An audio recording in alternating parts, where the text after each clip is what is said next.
Here we are in Stirling, which is the finish of Stage 2 of the Santos Tour Down Under.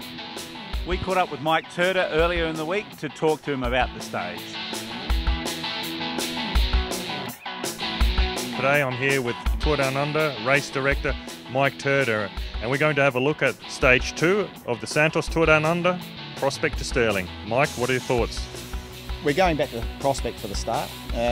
Previous years they've had a great success with the street party, so it's a really great way to start the race off there in Prospect. And heading off up through Elizabeth to One Tree Hill, which is always very popular.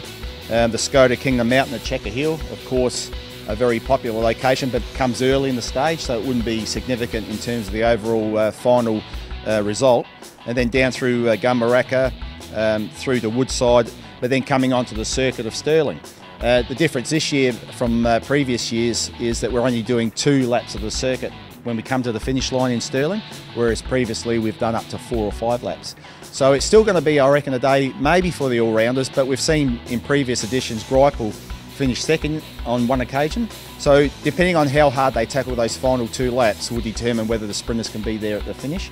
And it's going to be really interesting to see if the big group's there or it's going to be a break-up. So the big day in Stirling is always popular, and it'll be a big stage for us on Stage 2, the bikeexchange.com.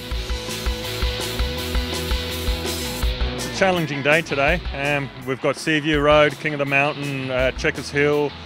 We know that Stirling's very undulating. It's been a mixed circuit. You know, we've had riders like Andre Greipel finish second up here.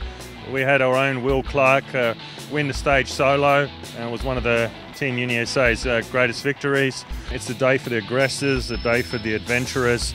I think a small group will stay away today, but don't forget, we've seen bunch sprints, not quite a bunch sprint, but large groups finish up here in Stirling. So despite the challenges of all the climbs along the way, it can go 2 ways, but I believe a small group will dominate the stage.